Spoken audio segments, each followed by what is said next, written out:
ay sa Diyos ka talaga. Ano po? So, salamat po dun sa special sa testimony. Ganun din sa tanging bilang na kulang yung isinulat. Okay, kaya pala. No. Hindi ko na saan malata nung pagbaba nila, kulang kasi yung sinulat mo. Pero ayos lang yan. Okay, handa na po ba kayong matulog? Ay, magising? Nabusog po tayo. Alam niyo po, nagbabawas talaga ako ng pagkain. Pero sa mga pagkakataong ito, hindi po pwede yun. Salamat po sa mga maganda. Yun po bang nagluto ng sisig, yun yung Paulo na asawa ni Ma'am? O iba pa?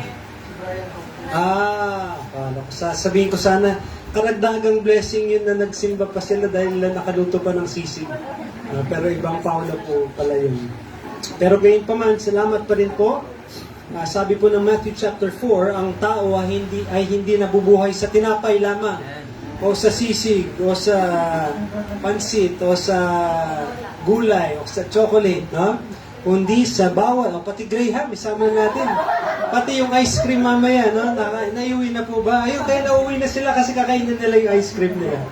Pero salamat po na ang tao ay natutugunan yung ating physical na pagkain, pero higit sa lahat po kailangan natin ng spiritual nourishment, yung pagkain po ng ating kaluluwa. At salamat po nandito kayo dahil alam niyo po, babaunin niyo po ito.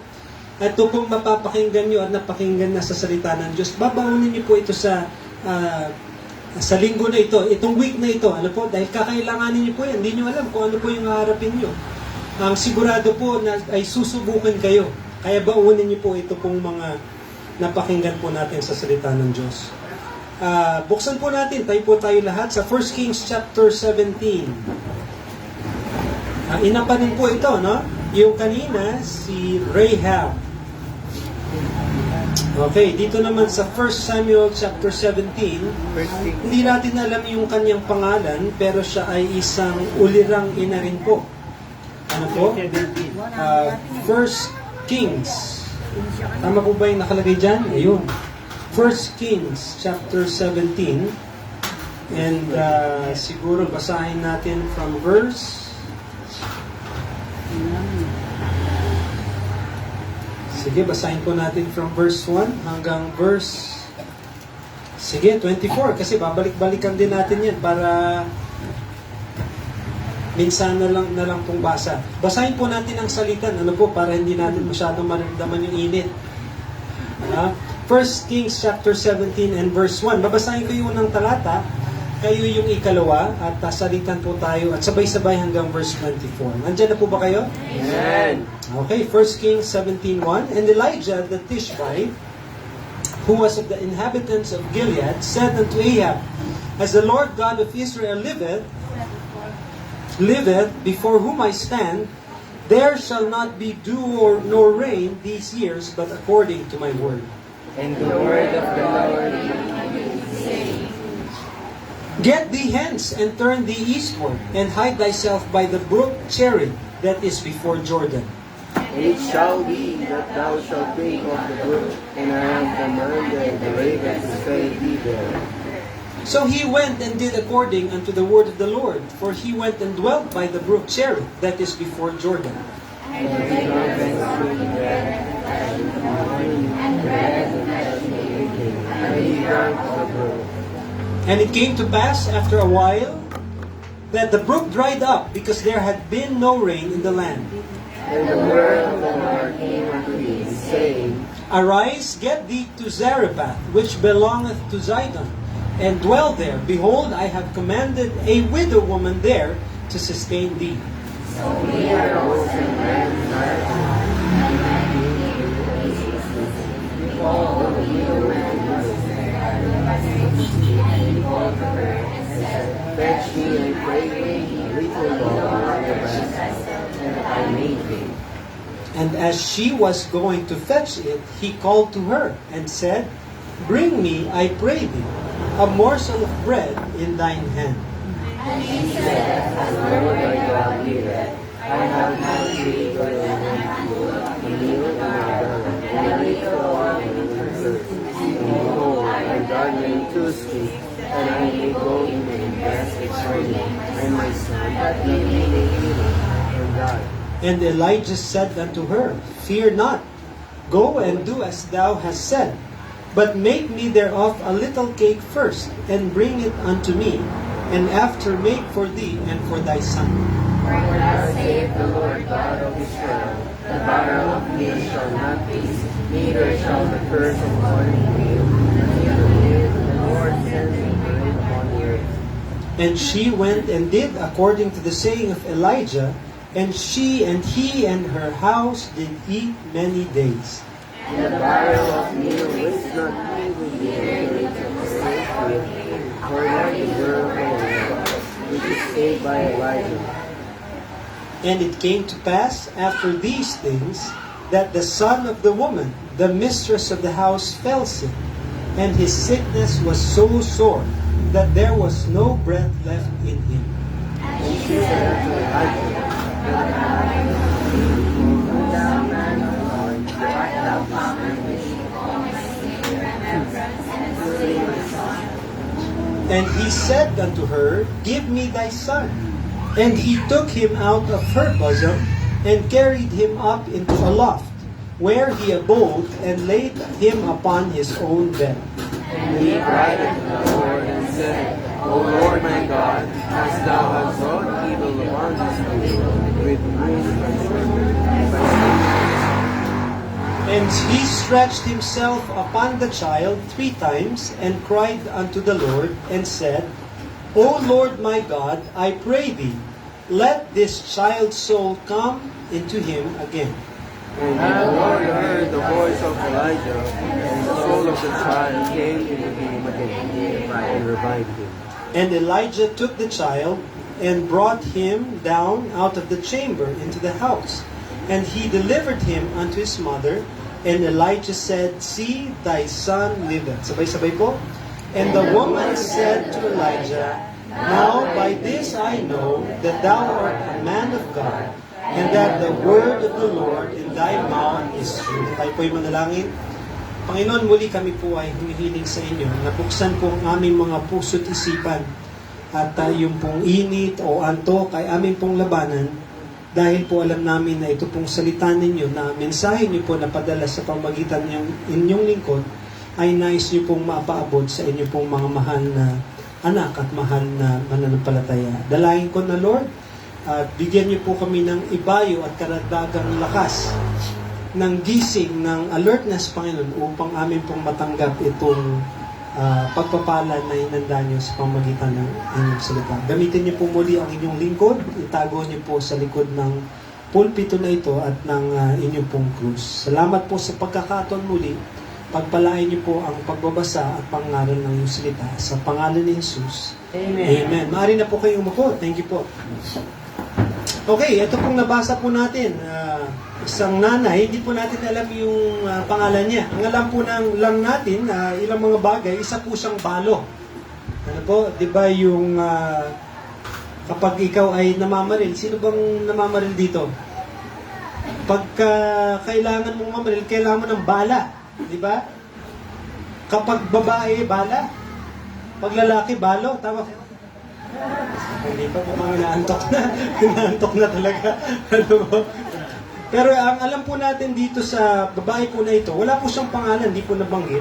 But she was a woman of Zarephath. No? Siguro isang bayan po ito, doon po sa Sidon. At alam po natin na siya isang widow. Ibig sabihin na wala na po siyang asawa. And ang hamon po itong dumating itong lingkod ng Panginoon dahil oras po ito ng ng tagtuyot. Alam niyo po, pinatigil ni, sino ba itong kausap niya? Si Elijah. No? Si Elijah, the Tishbite, sabi niya. At bakit po ba nagkatuyot? Hindi po natural na na karanasan. Hindi ito parang El Nino or El Nino ba yun? O El Nino o El Nino, yung walang ulan na dahil sa klima, kung hindi itong pagkatuyot ay sinadya ng isang propeta ng Diyos. Alam niyo po kung bakit? Dahil yung bayan po ng Israel na dapat, no, kung naalala niyo kanina, kinonquer nila, hindi po ba? Ginapi po nila, tinalo at pinapapatay po lahat ng mga nakatira dun sa lupang pangako dahil sila ay sumasamba sa mga Diyos-Diyosan, hindi po ba? Ngayon, bakit ano pong nangyari? Sa pangunguna ni Ahab, sila po ay naglilingkod kay Baal. Imbis na doon po sa Panginoong Diyos, kay Jehovah, kay Yahweh. Kaya ano pong ginawa ng Diyos? Sa pamamagitan ni Elijah, sabi niya, magkakaroon ng tagtuyot. Bakit nga ba tagtuyot? Bakit hindi ibang judgment? Ito pong si Baal ay tinatawag, kung pag-aralan natin, siya ay tinutukoy na Diyos ng fertility. No? Ibig sabihin fertility, yung mga babae, kapag sila ay nag-asawa, madaling mabuntis. No? Tapos yung lupain naman, kung fertile yung lupain, mataba, kumbaga. Madaling magtanim at talagang tutubo, maraming matutubo ng mga pananim. Ano po? So, siya yung God of fertility. So, ano pong ginawa ng Diyos? Walang kapangyarihan yung Diyos-Diyosan nyo. Bakit? Sinabi ng Diyos kay Elijah, ipagutos mo na magkakaroon ng tagtuyot. Meron bang nagawa si Baal? Wala. Kaya ilang taon na po itong tinatawag na tagtuyot. Walang ulan. Ni isang patak, ni maliit na ulap, wala pong ulan. Kaya anong nangyari? Nagkaroon ng famine. Yung kakapusan po sa pagkain. Meron po ba tayo ditong kakapusan ng pagkain? Siguro minsan po, meron pong times, ano po? Kasi minsan sa Pilipino, kapag kakapos sa pagkain, wala siyang pang merienda sa hapon. No? Nakakain siya ng agahan, pananghalian, nakamerienda pa ng umaga. Pero pag wala na siyang merienda sa hapon, kakapusan na yun ng pagkain. Tagtuyot na daw. No? Dahil malayo pa yung hapunan. Pero ito po, iba talagang sitwasyon talagang tagtuyot. No? Talagang taghirap, talagang wala po silang makain. And then, ito po yung matindi. Dumating itong alagad ng Diyos at sabi niya, bigyan mo ako ng kung ano man yung nandyan na natira sa'yo. Diba minsan may feeling tayo, bakit? Ibibigay ko pa ba to sa Diyos? Ito na lang meron ako kapiranggot na lang. Ibibigay ko na lang sa kulang na sa pamilya ko para sa akin. Ba't ko pa ibibigay yung faith promise ko? Ba't ko pa ibibigay yung tithe ko? Una-una, tandaan po natin, ang tithe ay hindi po sa atin yan. Sabi po ng Malakay, the tithe is the Lord's. Kumbaga, pinapadaan lang niya sa atin upang malaman kung tayo ay magtatapat na isa sa uli sa Kanya. Kaya sabi ng Diyos, kapag hindi po tayo nag-ibalik ng ipakapo, yun po ay pagnanakaw. Siguro, hindi naman po tayo magnanakaw ng bangko, hindi po ba? At lalong-lalo na siguro, hindi po natin pagnanakawan ng Diyos. Ano po? Bakit? Sabi ng Bible, kung tayo ay nagbigay ng ating tithe, prove me now herewith. Kaya mamaya, pag-usapan po natin yung testing If I will not open you the windows of heaven. Alam niyo po, may mga times na talagang, hindi ko naman naisip yun. Bakit nga ba may times na kahit na hirap-hirap tayo bumili ng gamot, magpagamot, di ba? Yung mga laboratory pa lang, yung mga exam, yung mga ultrasound, 2D echo, CT scan, kamamahal po niya, hindi po ba? Ilang pindot lang nung RadTech na namamahala doon, libo na yon. Pero bakit minsan hindi pinabayaan ng Panginoon na pumalya siya uminom ng gamot? Alam niyo po kasi yung transplant, nakausap namin si Brother Christian kanina. Kapag ikaw na transplant, yung bato ng iba, yung kidney na iba na punta sa'yo, kailangan, para manatili yan dyan, ay kailangan mo uminom ng gamot araw-araw. At yung gamot niya, pagkamahal-mahal. 5 tabletas pa yun. Pero, mayroong pagkakataon na pumalya siya, hindi dahil wala siyang gamot, kundi dahil nakakalimutan niya. Siguro bilang yun, 3 or 4 pa lang. Pero never na pumalya siya sa gamot dahil walang pambili ng gamot. Dahil alam niyo po, totoo po ang Panginoon. Ibalik niyo yung tithe sa Kanya. Ibigay niyo po yung faith promise na ipinangako niyo. Kasi ang naglagay po naman dyan, si Lord hindi po ba? Hindi naman po kayo pinilit ni Pastor Garcia, ni Pastor Kenneth. Wala pong pumilit sa atin, pero nilagay po niya ng Panginoon sa puso niyo. Bakit? Upang yan po yung gamitin na pagsuporta sa mga missionary, mga pastor. Pero alam niyo po, ito po yung sikreto. Hindi lamang po yun pangtustos pangailangan ng ibang manggagawa. Sabi ng Bible that ye, having all sufficiency in all things, may abound unto every good work. Ano ibig sabihin yun? Kung alam ng Diyos na yung mga ipinagkakatiwalan sa yung pera o mga ari-arian ay ang mga bagay, ay binibigay mo para tumulong sa gawain niya, pagpapalain ka na pala. Dahil alam niyo, mapagkakatiwalaan ka niya. Hindi po ito prosperity gospel, ano po. Hindi ko po sinasabi na magbigay kayo para bigyan pa kayo. Hindi po, yung puso natin ay magbigay lang at ang Diyos na ang bahala. Hindi tayo nag-expect ng kapalit. Ano po? Pero alam niyo po, you cannot outgive the Lord. Minsan nagrereklamo, hindi naman reklamo, pero minsan nabibigitan din ako sa gamot. No? Alam ng misis ko, nabibigitan kami sa gamot. Minsan, pag hindi pa maganda pag nagpa-check up siya, hindi pa maganda yung lagay niya, kasi pag ganun-ganun din yan eh. Minsan, 3 months, balit, minsan 1 month. Kung 1 month, magpapalab test ka ulit. Tapos kung hindi maganda, sigurado may dadagdag na naman siyang gamot. Minsan, mabigat kong isipin yun dahil dagdag na gastusin na hindi mo planado, hindi ba? Pero alam niyo, nung nagta-testimony nga siya kanina, napaalalahanan ako. Ano bang mas mainam? Bumibili siya ng gamot na maayos naman, stable yung kalagayan niya? O nagdadialysis siya or nasa malubhas siyang pagkakalagayan? Di po ba, biyaya pa rin ng Panginoon? Yung nakikita niyo po siyang ganyan, biyaya pa rin po ng Panginoon dahil hiram na talaga yung buhay niya. Kung sa atin po na mga tao na siguro sa pisikal, hindi po talaga tayo may malubhang sakit. Kumbaga, hiram pa rin yung buhay po natin eh. Pero siya, talagang tama yung sinabi niya, Lord, alam ko po, kung papabahin niyo yung buhay ko, sabi po niya yung kanina, di ba? Dahil may layunin kayo. Naggagamitin niyo po yung buhay niya para sa inyong kapatid. Hindi niya gagamitin para sa kanyang sarili. Yun po yung naniniwala ko na parang kasunduan nila ng Panginoon. No? Kaya, yung pamagat po ng ating aralin ngayong ng ating sermon ngayong hapon, what will a mother find at the bottom of the barrel? Alam niyo po, itong kalagayan na ito, parang sinabi ni kapatid kanina, no? Parang nasa lugar na siyang, hindi niya na alam yung gagawin niya, parang hirap. No? Mapapaiyak na lang talaga. May mga times na ganun talaga. No? And siguro sa iba't ibang sitwasyon natin, iba-ibang mga pagkakataon na hindi na natin malaman kung anong gagawin. Or kapag, di ba, pagka tinitignan mo yung palabigasan, konti na lang yung bigas. At wala nang pambili. No? Magbibigay pa ba ako ng faith promise? Pambili ko na lang ng bigas kaya ito. No? O kaya, pagka tinignan mo yung ATM mo, akala mo may 300 pa. Below minimum maintaining balance, kinaltas pa ng bangko. No? Wala nang natira. Anong gagawin po natin? Anong gagawin natin kung nandun tayo sa sitwasyon na wala tayong magawa sa sarili natin? Well, alam niyo po, ito po yung pagkakataon na lalo tayong magtiwala sa Panginoon. What can we find at the bottom of the barrel? Kung titignan niyo, ibig sabihin yung dulo ng bariles o ng palabigasan, ano bang matatagpuan natin kung wala nang laman yun sa dulo? Wala. Alam niyo, minsan ang matatagpuan natin doon, lungkot.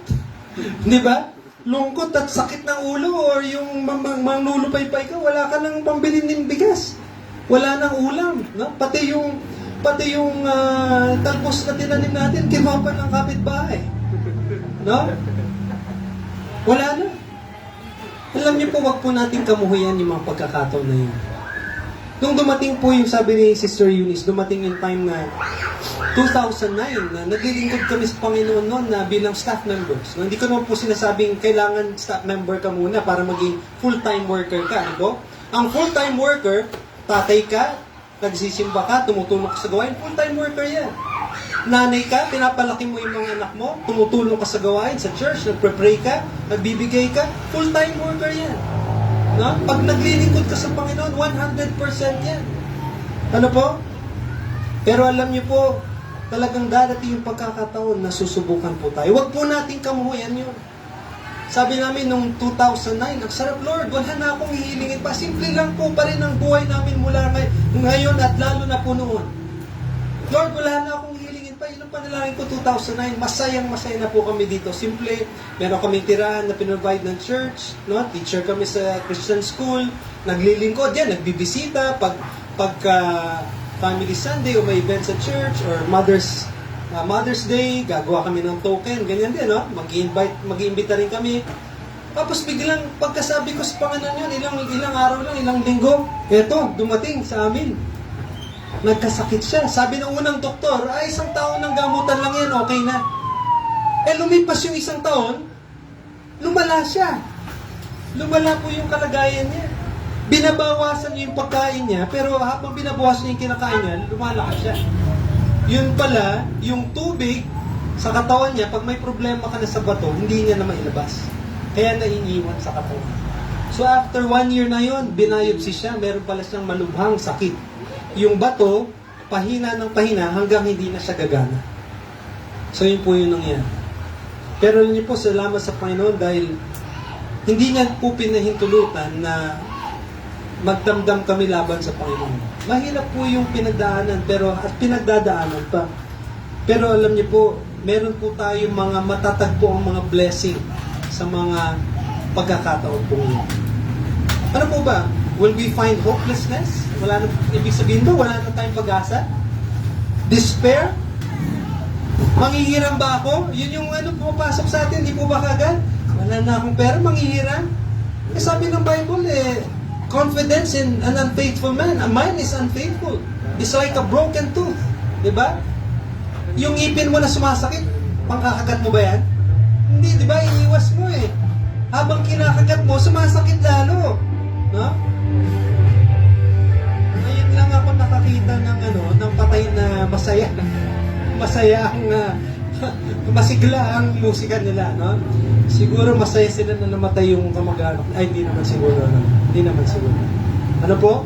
Pero sabi ng Biblia, vain is the help of man. At tandaan natin, kaya pinahintulutan Panginoon yun upang hindi tayo lumapit sa tao o sa iba. Ang gusto niya, kaya pinahintulutan niya, lumapit sa Kanya. Kaya kung gagawa ka ng ibang paraan, mangungutang ka o manghiram ka, parang kinokontra mo yung plano ng Panginoon. Na imbis na magtiwala ka, lumapit ka sa Kanya, lalapit ka sa iba. Ano po? Maybe, Lord willing, bibigyan niya tayo. Ano bang makatatagpuan natin doon?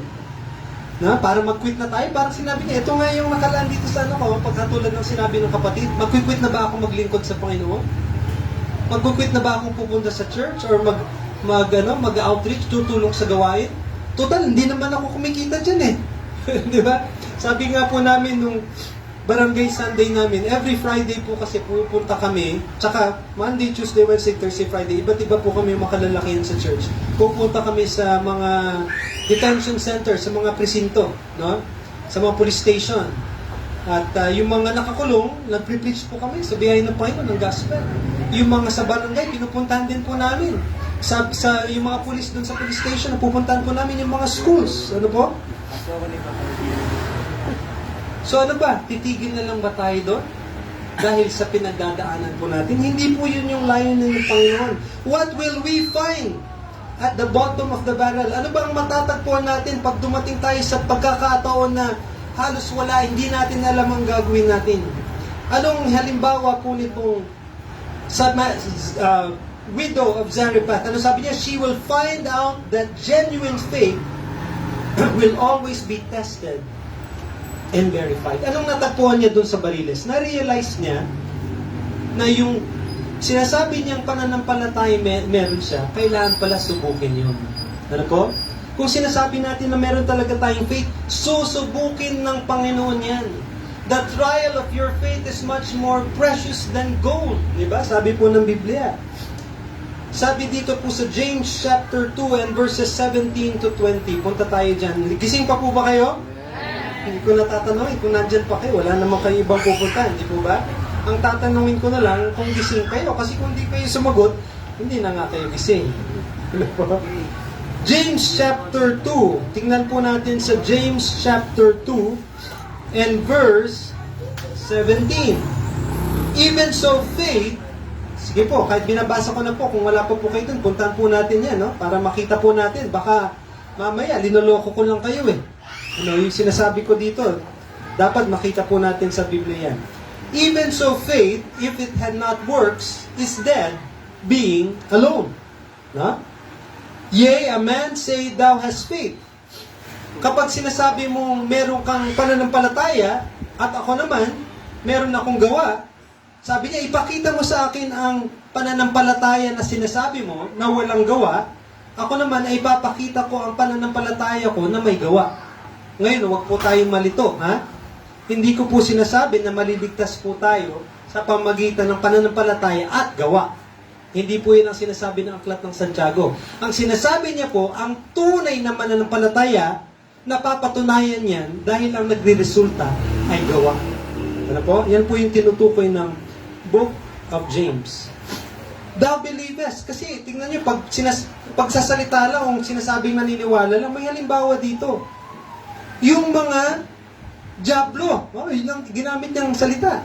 No, yung mga Diablo, si Satanas at yung kanyang kampon, no? Naniniwala din sila sa Diyos. In fact, sila nga, nakita nila ang Diyos. Di po ba? Talagang alam nilang totoo. Pero saved ba sila? May faith ba sila? Wala po. Nanginginig pa nga sila, sabi niya. But wilt thou know, O vain man, kailangan mong malaman na ang pananampalataya na walang gawa ay patay. Hindi ba si Abraham, na ating ama, ay na-justify siya o naaring ganap sa pamagitan ng gawa nung kanyang inalay si Isaac na kanyang anak doon sa altar? Ano bang sinasabi dito? Sinasabi ba na si Abraham ay naligtas dahil inalay niya si Isaac? Hindi po yun ang ibig sabihin. Ano pang sabi niya? Basahin pa po natin. Seest thou how faith wrought with his works? No? Yung tinatawag na wrought dyan, complete. No? Ibig sabihin, napatunayan na totoo. And by works was made perfect. Ibig sabihin po ng salitang perfect dyan ay complete. No? And the scripture was fulfilled. Nagkatotoo ang propesiya na si Abraham ay nanampalatay siya sa Diyos at ito ay inaring sa kanya bilang katwiran. No? So yun po yung patunay sa verse 24. Ibig sabihin, ang pananampalataya, ang tunay na pananampalataya, ang siyang nakakapagligtas. Paano natin ang pananampalataya ay tunay? Dahil ito ay nagre-resulta sa gawa. Ano po? So malinaw po yan. So makikita po natin kailangan talagang patunayan ang pananampalataya. Ang dali namang sabihin ni Abraham na, Panginoon, nagtitiwala ako sa iyo. O sabi ni Lord, sabi ni God, masubukan nga. O sige, dalhin mo yung inyong anak. Sino po ba dito may anak dito? Yan. Sino po yung anak niyo, man? Si Nanay Lourdes. Sino po yung anak niya? Ay, si Alexis. Saktong-sakto. Ayun, si Alexis. Okay, Nanay Lourdes. Sabi ni Lord, kung talaga nanampalataya ka, iakin natin si si Alexis. No? Gilitan natin yung ulo at sunugi. Ay, no? Parang hirap gawa. Si Jen, gusto niya yun. Tawa, hindi lang ha. Pero alam niyo po, yun ang totoong nangyari kay Abraham. Yun po yung malinaw na utos ng Diyos kay Abraham. Masasabi ba nating nag-atubili si Abraham? Hindi ko po masabi. Pero ang alam ko po, hindi niya gusto yung narinig niya. Pero alam niyo po, dahil sabi, may pangako yung Panginoon eh. Anong pangako ng Panginoon? Abraham, gagawin kitang ama ng napakaraming lahi. Siguro iniisip ni Abraham, paano mangyayari yun kung mawawala si Isaac? No? Kung mawawala naman si Isaac, pwedeng palitan ng Diyos, pero masakit pa rin yun, di po ba? Patay na yung kanyang sariling anak. Pero ang sigurado po tayo, tunay ang pananampalataya ni Abraham. Bakit po? Hindi dahil sinabi niya, Lord, nagtitiwala ako sa iyo. Lord, nabautismuhan mo kasi ako. Lord, nagsimba ako dito. Lord, na naging bahagi ako nitong relihiyon nito. Hindi po yun. Kundi dahil meron siyang pananampalataya sa Diyos na nakitang totoo dahil sa mga naidulot paggawa sa kanyang buhay. Genuine faith will always be tested. Ano pong sabi dito sa 1 Kings chapter 17?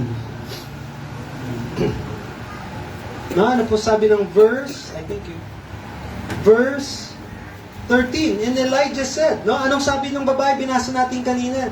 Nung nagkita sila ni Elijah. Sabi nung una, sabi ni Elijah, bigyan mo lang akong tubig, no? Tapos nung katagalan, bigyan mo ako ng tinapay. Parang gano'n. No? Parang, ano na kayong susunod nito? Baka litsyon na ito, susunod na ito, Ang hihilingin na ito, Diba? Sa madaling salita, sabi ni Elijah, ang gusto ni God, mananampalataya, kung ikaw ay believer, God wants your all. No? Lahat. Actually, hindi naman talaga siya ganun ka-interesado sa pera natin dahil pagmamayari niya lahat. Yung pagbigay mo ng tithes, yun na yung pag-amin na, Lord, itong tithes na to, kapag binigay ko, ang sinasabi ko po dito, ikaw ay nagmamayari ng lahat. Maging yung 90% na natira. Hindi po ba kaya 90%, nagbigay ako ng tithes, basta bakala na ako dito. Yung 10%, itaya ako sa wedding. Yung 10% sa loto. Para pag nanalo ko, ibigay ko kay pastor. Uy, papahamak mo pa si pastor. Na? Yung 90%, kahit na hindi ka bahagi na ikapuyan, gagamitin pa rin po natin yan para sa kapurihan ng Panginoon. Yan po yung acknowledgement. Ano po? Pero ang gusto po ng Panginoon, we would give all. No? Parang ang hirap, no? Noong November 17, 1993, nung nasave po ako, bago po ako masave, manampalataya, marami po akong pangarap sa buhay. Ano po, hindi ko po pilinanong maging teacher. Dahil karamihan po sa kamag-anak ko sa mother side ay mga teacher. At nakita ko mahirap pang pagiging teacher. Maliban sa mahirap, parang hindi ka panayaman talaga. Parang ganun yung nasa isip ko po nun eh. Pero iba pala yung plano ng Panginoon. Ano po, dahil naging teacher ako, dahil magiging teacher pala ako ng pastor nyo. Akalain niyo yun? No? At sa biyaya po ng Panginoon, hindi lang po si Pastor Kenneth, no? May iba pang young people na lumaki sa church, sa Christian school na ginagamit din ng Panginoon sa kanyang gawain. Para sa amin po, hindi po matutumbasan ng pera yun. Dahil yung pera, hindi ko na makukita sa langit. Pero itong mga kabataan na ngayon naglilingkod sa Panginoon, makikita ko po sa langit. Ano po? So the widow was asked to give all. Ano po, Panginoon, will God be first? Will us ask yourselves, or my family? Unahin ko ba yung Panginoon? Paano pag sinabi ng pamilya ko, huwag ka na magsimba? Hindi ka na namin tatanggapin, itatakwil ka na namin kung magsisimba ka dyan. Nako, matindi yun. Anong gagawin mo? Pag sinabi ng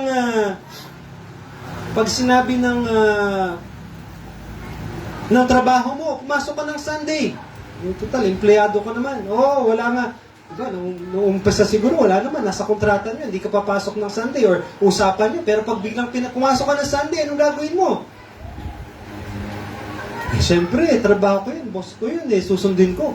Sigurado po ba kayo doon? Well, siguro, di po tayo bibigyan ng Panginoon ng pagkakataon na tayo ay susuway sa kanyang salita. Alam niyo po, nasubukan ko rin yan, kasi nung time po nun, may time po nun, nag-work din po sa uso po yung call center eh. Wala rin po akong mahanap na trabaho pa, so nag-try ako doon. At sabi nila, wala namang linggo. Nung katagalan, overtime kami yung shift ng gabi, graveyard. So umabot na ako hanggang Sunday morning. Hanggang sa susunod na ay pinapapasok na kami ng linggo. Nag-resign ako. Actually, absent without leave. Hindi na ako punta ng trabaho dahil pinapapasok ko ng Sunday. 1-2 linggo lumipas, pinapadalan pa ako ng sweldo. Balik ka na, kung hindi, mag-terminate ka. 1 linggo, balik ka na. 2 linggo, hanggang 3 linggo, balik ka na. Ba't di ka pa kasi ako i-terminate, sabi ko na. Pero alam niyo po, hindi po ko nagsisi kasi pinalitan naman na po ng Panginoon ng trabaho na magiging kalugod-lugod sa Kanya. Ngayon po, blessing yung trabaho namin dahil ang work po namin online. At yung kagandahan po nun, paggabi, hapon hanggang paggabi. At dahil po doon, nakakapagturo pa ako sa ating Bible school po. No? Kung ako po ay nagtatrabaho ng regular na trabaho from 8 to 5, hindi ko po magagawin pasto. Sabi siguro ni Jed, sana sir, nagtrabaho ko na lang. Hindi naman siguro na yun, ha?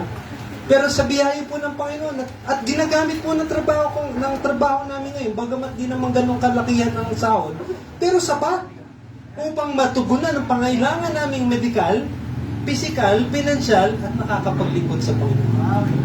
Ano po? So, hindi ko maiwanan ng bisyo ko, kaya meron kami nakakausap na ganyan, no? Yung nanay, yung asawa niyang babae, yung anak niya, nag-church na, member ng church, pero siya hindi siya magpabagtas kasi hindi niya maiwan yung kanyang bisyo. No? Kasi talagang totoo yun eh. Kung talagang tunay ang pananampalataya, magsisisi. Magdudulot ng pagsisisi, ng pagbabago. About face, no? Talagang total change sa buhay. Ayaw niyang pabautismo dahil hindi niya maiwanan yung kanyang pag-inom. Hindi ko naman sinasabi hindi siya saved dahil hindi umiinom siya. Hindi naman po ganon. Pero dahil ayaw niyang talikuran ng kasalanan niya, ayaw naman pabaptize. Hindi ko po alam kung talagang yung sinasabi niyang pananampalataya niya ay totoo. Nananampalataya kay Kristo pero hindi pa ako handang magpabautismo, no? Gusto ko mag-Bible school pero parang na yung plano ko sa buhay ko. Pangarap sa akin ng aking mga magulang, ng aking pamilya. No? Paano na yung mga plano ko? Ano pong sabi ng Romans 12:1 and 2? I beseech you therefore, brethren, by the mercies of God, that ye present your bodies. Ialay mo ang iyong buhay, no? Ang iyong katawan, na buhay, na sakripisyo, buhay na alay. Holy, banal, kaaya-aya, katanggap-tanggap. Before God, sa harap ng Diyos. Dahil ito yung karapat-dapat mo lamang na paglilingkod, sabi niya. Hindi po ba ang ganda ng Romans chapter 12 verse 1 ito? Bakit noon po kasi, ang alay, pinapatay. Hindi po ba? Yung alay nun, yung mga hayop pinapatay at pinapadanak yung dugo, tapos inaalay yung hayop. Sa ating pong bagong tipan, New Testament, ito po yung church age, hindi na po tayo nag-aalay ng mga patay na tupa. Alam niyo po yung inaalay natin, napakaganda yung ating buhay. Yan po yung kalugod-lugod at banal, no? Kaya young people, panatilihin nyo yung purity. No? Holiness.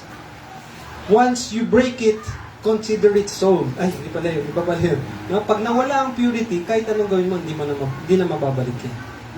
Sa biyahe ng Panginoon, noong 2005, nagalak po ako ng kasal kay Sister Eunice. No? At sa biyahe ng Panginoon, lumakad kami doon sa aisle, ano tawag doon? Sa altar, papuntang altar. Hindi naman namin nilakaran yung altar. Pero papunta sa altar. Baka naman masaula na yun kung nakaran namin. Yung daan papunta sa altar. At nagsuot kami ng puti. Alam niyo po, ang pagsusuot ng puti, may mahalagang sinisimbolo yan. Ibig sabihin, pure ka. Sa madaling silita, virgin. Na? Walang naganap na dapat hindi maganap sa taong hindi mag-asawa. Alam niyo na yun, di po ba? Purity. Gusto ng Panginoon na pure. Keep yourselves pure, sabi ng Biblia. You will find out that genuine faith will be tested. Number 2, she'll find out that listening to the Word of God is always the right choice. Minsan nagdadalawang isip po tayo di po ba? Pero alam niyo po, tignan niyo po yung kapansin-pansin na nangyari dito sa 1 Kings 17. No? Ang utos po ni Elijah ng Diyos, no, dun sa babae na balo, na widow, ano sabi niya? Ibigay mo kano yung natitira sa'yo. At kung binigay mo yun, no, mapapakakain ka pa ng mga ilang araw hanggang dumating yung panahon na titigil yung tagtuyo. Imagine niyo po yun. Sinasabi siguro ng babae, paano pa tatagal to ng ilang araw? Huli na nga ito. Huling takal na. No? Huling ulam na. Huling tuyo na. Tuyong-tuyo na nga yung tuyo Diba? Tuyong-tuyo na yung tuyo. Kahit napakaluin mo pa, hindi pa siya lumambot dahil tuyong-tuyo na, wala na. Paano tatagal to? Alam niyo po bakit malakas yung loob ni Elijah na sabihin yun? Dahil siya mismo napatunayan niya. Napatunayan niya mismo. Alam niyo po si pastor niyo, pag nagtuturo po ng giving yan, o ng faith, ng stewardship, malakas po yung loob niyang naituro yun kasi napatunayan niya. Kaya kung napatunayan niya, sabi ni Timothy, no, kay Paul, "Oh Timothy, keep that which is committed to thy trust." Sabi niya, "No, the things that thou hast learned of me," yung natutunan mo sa akin, sa Panginoon, no, ituro mo rin sa iba. Kaya nga, ano pong nangyari dito sa verse chapter 17, no? Sabi ng Diyos, sa verse 5, sabi sa verse 1, si Elijah the Tishbite, who was of the inhabitants of Gilead, said unto Ahab, "As the Lord God liveth, Israel liveth, before with whom I stand, there shall not be dew nor rain these years, but according to my word." And the word of the Lord, verse 2, 1 Kings 17:2, came unto him, saying, "Get thee hence, and turn thee eastward, and hide thyself by the brook Cherith, that is before Jordan. And it shall be that thou shalt drink of the brook, and I have commanded the ravens to feed thee there." Hindi ko alam pastor, kung yung doon sa Clark, yung mga itim na ibon, crow ba yun o raven? Parang uwak yun, raven yun, no? Yung raven, ang isang klase ng ibon na greedy, no? Makasarili. No, pag may nakita siyang pagkain, sasarilin niya. Pero alam niyo po yung kamangha-mangha, makapangyarihan po talaga yung Panginoon natin. Ginamit niya yung uwak, yung raven, upang pakainin si Elijah. Hindi po ba? Talagang kapag gumawa yung Panginoon kamangha-mangha, hindi kayang gawin ng tao. Ano po ba? Sige nga, kumuha kayo ng uwak dyan. At turuan niyo, sabihin mo, dala mo ng pagkain yung kapitbahay ko. Susunod kaya? Hindi, sa palagay ko, iuwi niya na yan. Itatakbo niya na yan. Pero yun po yung nangyayari kay Elijah. No? Sabi ng Panginoon, pumunta ka doon sa tabi ng sapa. At doon kita papainumin at papakainin kita gamit ang mga uwak. So, anong ginawa ni Elijah? He went, verse 5, and did according unto the word of the Lord. Tandaan po natin, tagtuyot ito. Paano kung hindi sumunod si Elijah, malamang namatay po siya sa gutom. He went and dwelt by the brook Cherith that is before Jordan, and the ravens brought him bread and flesh in the morning. Ito po yung naranasan niya. Kaya nung dumating po dun sa time, nasabi niya dun sa balo, ikaw naman, parang gano'n, no? Magtiwala ka sa Panginoon dahil gayon di ako napatunayan ko. Sino po ba dito napatunayan niya yung kabutihan at katapatan ng Panginoon? Meron po ba? Amen! Amen! Pero alam niyo po ba, ayaw lang ng Panginoon na maranasan mo minsan yan o pangalawa. Gusto niyang paulit-ulit mong maranasan yung kapangyarihan niya dun sa buhay mo. Kaya nga po darating yung mga pagsubok na yan dahil in the end, alam niya, you will praise God. Papapurihan mo sa yung Panginoon dahil yung salita niya, yun ang magkakatotoo sa buhay po ninyo. She will find out that listening, marirealize niya. Ano yung makikita niya doon? Yung pagsunod, pakikinig sa salita ng Diyos, siya yung tamang desisyon. Ano yung mangyayari po sa atin? Pagmamasdan natin ang halimbawa ng lingkod ng Diyos. Yun po yung nakita natin. Si Elijah, naranasan niya, kaya tayo rin. Pagmasdan natin ang kamangha-manghang kapangyarihan ng Diyos. Noong 2009 nga po, ano po siya, na-diagnose, kumbaga, na nagpatingin at napatunayan na talaga may sakit siya sa bato. Ano po? So, 2000, nagamot siya habang parang pinatry pa, no? Pero talagang pahina ng pahina yung kanyang bato. Hanggang 2018, yung kanya pong bato ay bumigay na. No? Kaya po parang si Brother Chris, no? Christian, nagda-dialysis kasi pag ang bato tumigil na, halos hindi ka na umiihi niyan eh. No? Si Sister Eunice talagang wala na, hindi na umiihi. Imagine nyo, hindi na kayo ihi. No? Eh kung hindi ka na makiihi, saan pupunta yung yung ihi mo, yung lason? Yan, lilibot sa katawan mo, ikamamatay mo yan. No?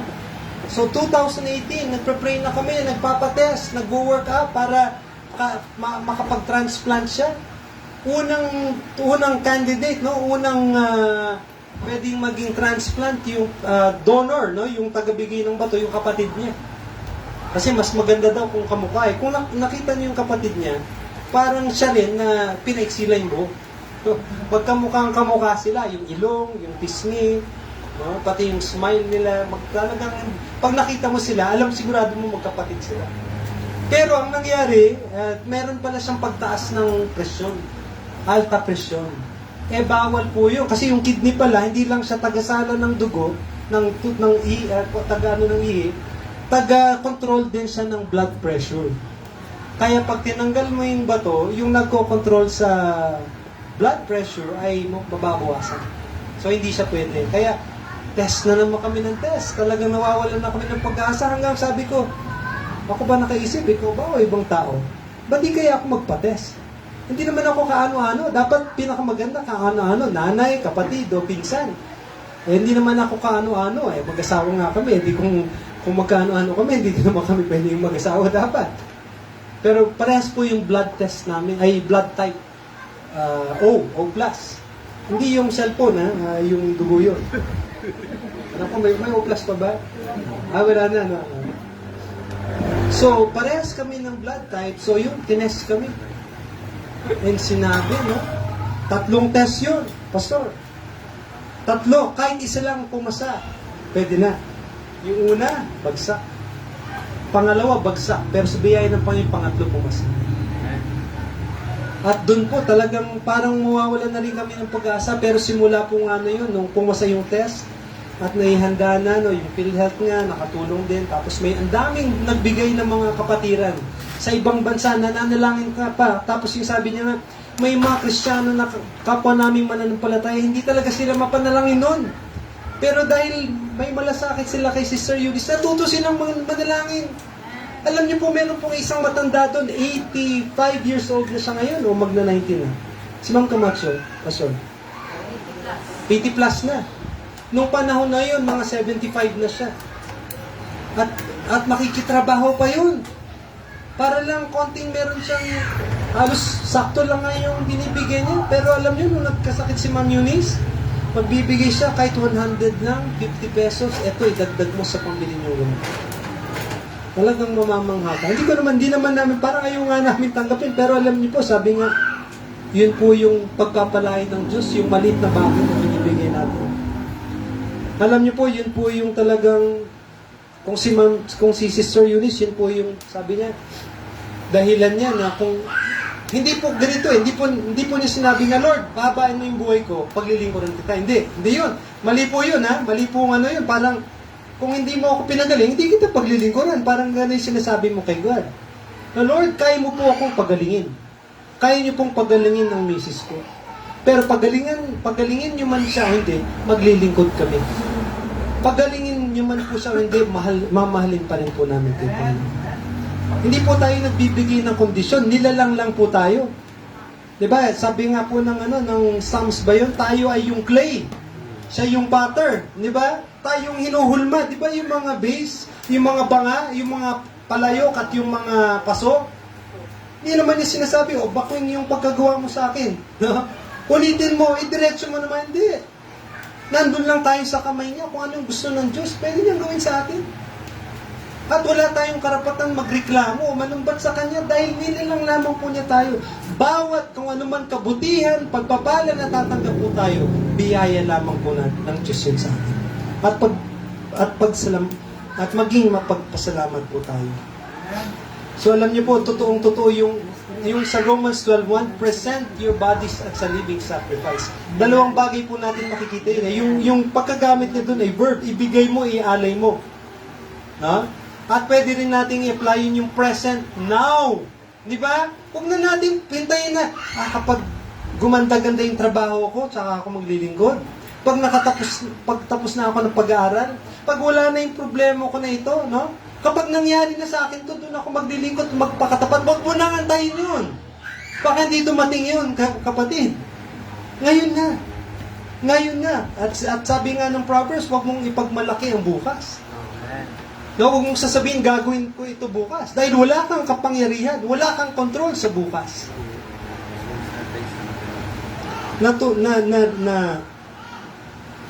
Natutunan niya na ang pakikinig at pagsunod sa salita ng Diyos ay yung tamang pagpapasya. And then lastly, she will find answered prayers and a reason to praise God. Alam niyo po, itong kanyang anak ay nagkasakit. No? Hindi ko alam kung ito yung same anak na hiningi niya, no, sa Diyos. Alam ko, hindi rin, merong isang instance sa Bible, hindi ko lang alam kung ito yung pastor na hiniling niya sa Panginoon na sa pamagitan ng alagad ng Diyos na bigyan siya ng anak. No? Pero itong woman or widow of Zarephath, nagkasakit yung kanyang anak hanggang sa mamatay. No? And anong sabi po ng babae? And it came to pass, verse 17, 1 Kings 17:17. After these things, that the son of the woman, the mistress of the house, fell sick. And his sickness was sore, talagang malubha na, hanggang sa wala ng hininga na naiwan sa kanya. Sa madaling salita, namatay po itong bata. And he said unto Elijah, what have I to do with thee, O thou man of God? Ito ba yung pagbabayad ko sa kasalanan ko? Sabi ng babae. Yung pagkamatay ng aking anak. At sabi niya sa kanya, akin na ang iyong anak. At kinuha niya ito. At linagay sa kanyang dibdib, no? At binuhat niya. At inilagay dun sa kama. At tumawag siya sa Panginoon. Tandaan po natin, patay na po ito. Hindi po nanghihingalo. Patay na po. Pero sabi ni Elijah, tumawag siya sa Panginoon at nagsabi, O Panginoong Diyos, nagdala ka ba ng kasamaan, ng evil dito sa balon na ito? Sa pamagitan ng pagpatay sa kanyang anak? At linatag na yung kanyang sarili, verse 21, he stretched himself upon the child 3 times, and cried unto the Lord, and said, O Lord my God, I pray thee, let this child's soul come unto him again. And the Lord heard the voice of Elijah. Mga kapatid, ayaw niyo po ba yung inyong panalangin ay nasasagot? Amen? Meron po tayong mga pinapanalangin ng mga kapatid o mga kamag-anak, mahal sa buhay na maligtas. Let's pray in faith. Kaya pag meron pinapagawa yung Panginoon sa atin, sundin natin. Because yun yung tinatawag natin kanina, di ba? You're delighting yourself in the Lord. Yung mga wants natin, yung mga needs natin, pangako niyan, tutugunan. Pero hindi lahat ng kahilingan natin ay pinangako niyang tutugunan. Pero sabi niya, kung kinagiliwan natin, yung ating sarili ay kinagiliwan ng Diyos, ibibigay niya yung nasa ating puso. He will give thee the desires of thine heart. Alam niyo po, talagang milagro. Alam ko po yung transplant, no? Yung tinatawag na transplant, yung kukuha ka ng bahagi ng katawan at ililipat mo sa iba. Pero ang pag-aaral na ginawa yung tao. Di ba? Hindi pa rin perfect kasi sabi niya nga, treatment pwedeng pumalya. May mga nata-transplant pa, so 1 taon lang, gumigil na. Meron namang 30 years na, buhay pa sila. No? Meron mga ibang mga transplant, nakatatlong beses, 4 na sila na transplant. Dahil 3 years palya, 4 years palya, 5 years palya, papalitan. Marami silang pera. No? Pero kapatid, talagang itong pagkakaroon ng transplant para sa amin talagang milagro na ito. No? Although gumagamit, merong mga doktor na involved dyan, yung Panginoon pa rin, milagro pa rin ng Diyos yan. Alam niyo po, alam namin, ang pakiramdam ni Brother Christian. Ako man, hindi ko man, yung physical na feeling, si Sister Eunice, alam niya, pero yung pagdadaanan ng kapatid, 3 times kang biro mo, may makina, ilalabas yung dugo mo. Ipapasok doon sa makina para linisin. Tapos maghahalo pa yun ng kung ano-anong chemical. At kahit nakaupo lang doon yung nagda-dialysis, pagod na pagod. Kasi bakit habang bumubomba yon, pumapasok yung dugo, pasok labas, pagod din ang puso mo. Kasi dumadaan sa puso yun. Mahirap yun. Ang tingin namin, dahil hindi naman namin alam kung paano mangyari yung transplant, dahil napakalaking halaga ang gagastusin, parang habang buhay na ito. Talagang habang buhay na, habang maiksing buhay na. Kasi hindi tatagal talaga, sabi nga namin, in-encourage namin si Brother Christian, hindi pang matagalan ang transplant, ang dialysis. Kung loloobin ng Panginoon, matransplant siya, pag-pray po natin siya, mga kapatid, no? Pero para sa amin po, ito po ay isang milagro. Hindi ko po sinasabing dahil magbabuti kami, magaling kami, pero natuto lang po kami na sinubukan kami ng Panginoon at kung ano yung sinabi niya, sinunod po namin. Kaya nakikita po namin yung katugunan sa aming panalangin. Nakikita po namin ang kapangyarihan ng Diyos. Alam niyo po, yung buhay Kristiyano ay hindi dapat boring. Diba? Para ito talagang adventure dahil you will never know what to expect. Diba? Hindi mo malalaman kung anong pwedeng gawin ng Diyos. Pero makakaasa ka sa anumang pagdadaanan mo, kasama mo siya. Pero ito nga, hindi naman siya yung nangiiwan eh. Tayo ang nangiiwan. Kung nawawalan tayo, di ba yung footprints in the sand? Sabi nung manunulat, bakit nung katagalan, nung umpisa dalawang sets of footprints, no, 4 na paa yung nandun sa buhangin. Bakit nung katagalan na, nung pahirap na yung paahon na, pababa na, mahirap na yung tinatahak, ba't naging 2 na lang? Feeling nung nagsusulat ng tula, iniwan siya? Hindi, yun pala, sabi nung dun sa tula, it was then that I carried you. No? Kaya 2 na nakikita mong ng paa, bakas ng paa, kasi binubuhat na kita kung hindi mo na kaya. Ganyan po yung ating Panginoon, mga kapatid. And what is the result? It results to the praise of God Himself. Wala pong ibang pinupuri. Hindi ako, no? Meron mga nagpupuri sa akin, ang galing mo naman, no? Binigay mo yung bato mo. Bakit hindi? Asawa ko yan. Di ba, nagnanumpa ako sa kanya, in sickness or in health, eh. Till death do us part. Walang surprise dapat yun. No, hindi na dapat pinag-uusapan yun. Kasawa ko yan. Di ba? Pero higit sa lahat, nangyari lamang yan. Binibiro ko nga yung mga doktor Dok, nung hiniwan niyo ako at kinuha yung bato, no, sabay kasi kaming pinasok sa operating room. Kasi pagkalabas, dapat fresh. No? Dapat pagkalabas, salpa ka agad. No? Nakita niyo ba yung, nung nakita niyo yung isa kong bato, nakita niyo ba yung pangalan ng misis ko? Kasi feeling ko, nakalaan talaga sa kanya eh. No? Na parang french fries for sharing, di ba? Pero alam niyo po, hindi naman talaga pang sharing yung bato. No? Huwag natin gagayahin yung nagbenta ng bato para makabili ng cellphone. Hindi ko alam kung totoo yun.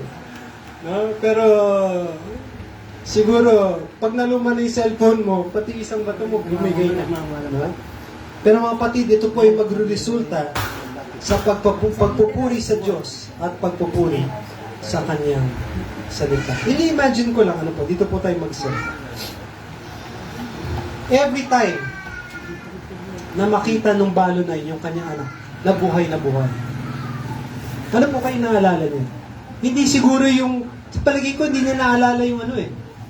Yung nung namatay siya, ang sa palagay ko naalala niya, yung nung nabuhay, yung kanyang anak. So every time na nakikita niya yung kanyang anak, napapalalahanan siya sa kabutihan ng Panginoon, sa mga nasagot na panalangin niya, napapalalahanan siya sa kapangyarihan ng Diyos. May mga ganyang pagkakataon, pangyayari po sa buhay po natin. Pag dumaan po tayo sa mga pagsubok, balikan natin yun.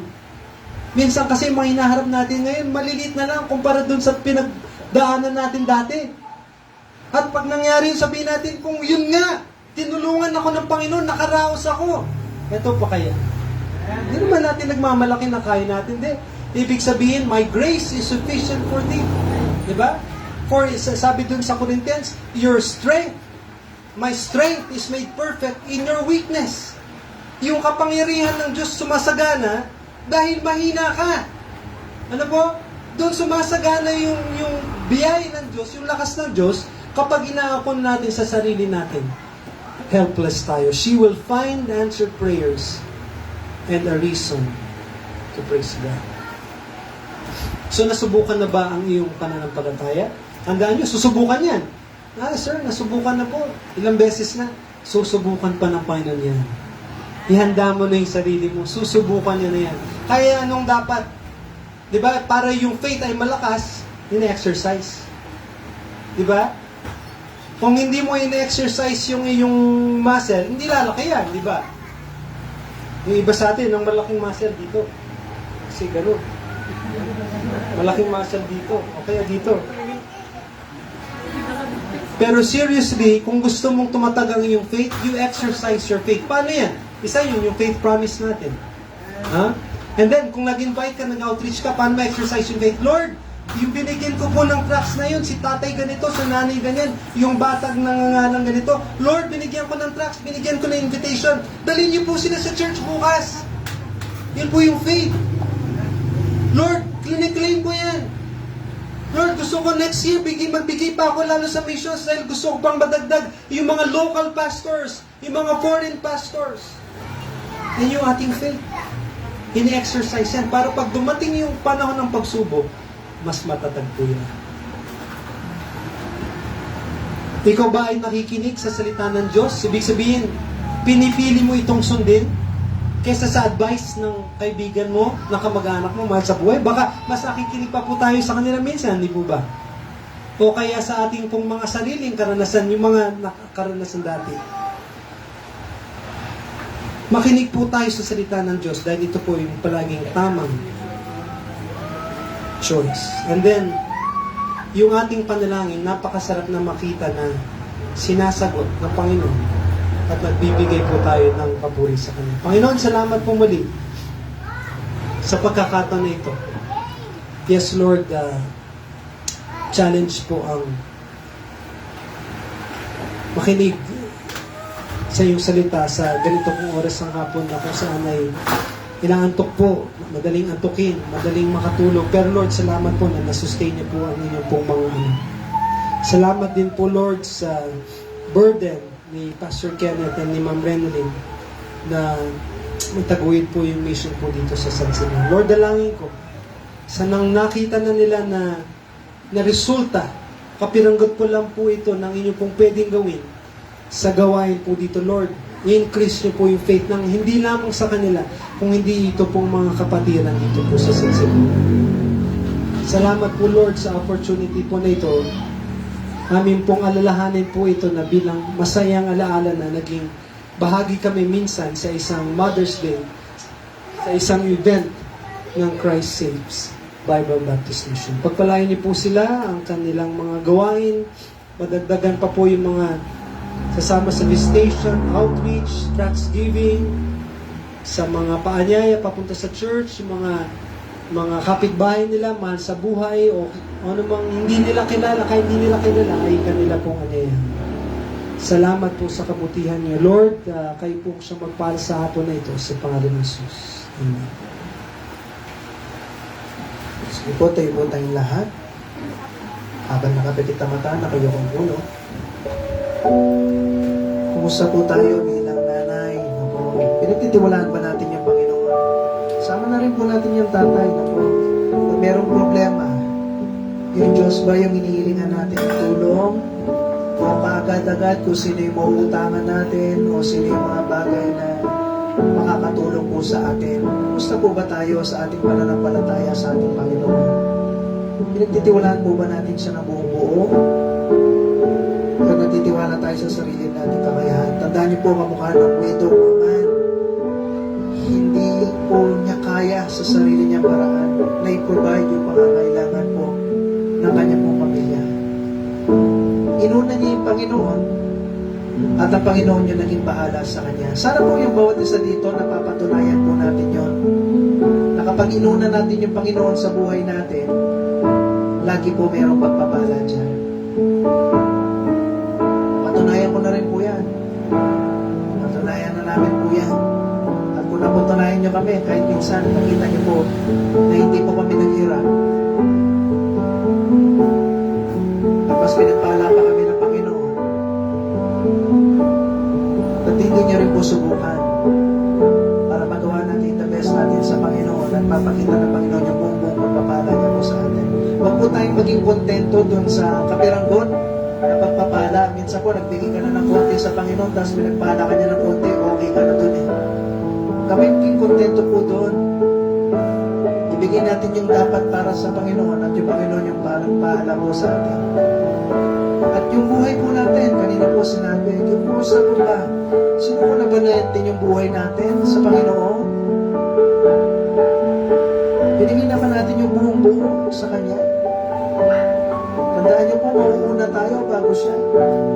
Mauuna tayo magbigay ng buhay bago niya bibigay yung pagpapala sa atin o sa pamilya natin. Hindi ko sinabing pagpapala, ibig sabihin, yayaman ka bigla. Hindi naman po yun. Ang pagpapala, tandaan niyo po, hindi lagi sa pera yan. Binigyan ka niya ng kalusugan, no? Walang na-hospital po sa inyo, walang namatay. Malaking pagpapala na yun. Ginising ka niya pag umaga, nang wala kang sakit, may lakas ka na magtrabaho, malaking pagpapala na po yun. Yan yung bawat sa dito, no po, sana napapatunayan nyo na kung saan nung nagsimula ka naglingkod sa Panginoon at ibinigay mo yung buhay mo sa Kanya, nag-iba yung direksyon ng pamilya po natin. At sana napatunayan niyo po lahat ng yan. Salamat po sa pagiging niyo, manalangin tayo. Panginoon, salamat po sa binigay niyo po ng pagkakataon na kami po ay makapakinig ng salita po ninyo. At sa Mother's Day, Lord, salamat po kay Sir Joey, kay Mami Liz, sa kanila po mga buhay. Panginoon, dinadalain ko po, pagpalain niyo po sila. And sana, Lord, naging blessing rin po kami sa kanila.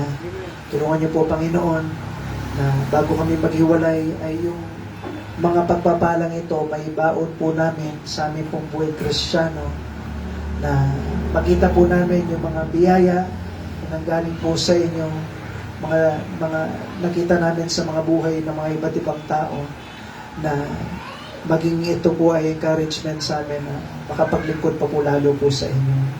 Panginoon, mapurihan po kayo sa lahat ng nangyari. At kayo po lagi maitaas po sa mga bagay na ito. Hindi ako, hindi si Ma'am Ren, hindi yung Christ Saves Bible Baptist Mission, kundi po kayo. Dahil po sa pagkilos nyo sa mga buhay namin, kaya nandito po kami lahat. Sa Panginoon, dinadalahin ko rin po yung mga nabigyan po ng invitation sa likod ng May Trans. Tulungan niyo po na silang lahat makakilala sa inyo bilang tagapagligtas po nila.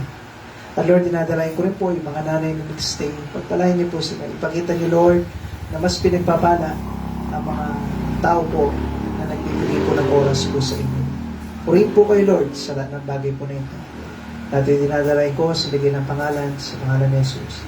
Amen. Okay, so thank you po sa inyo lahat. Bago tayo mag-raffle po, mag-offering muna po tayo. Hilingin ko si Brother Jet na ipag-pray niyo yung ating offering. Ito naman po yung sa sasakyan. So, dinistribute natin yung mga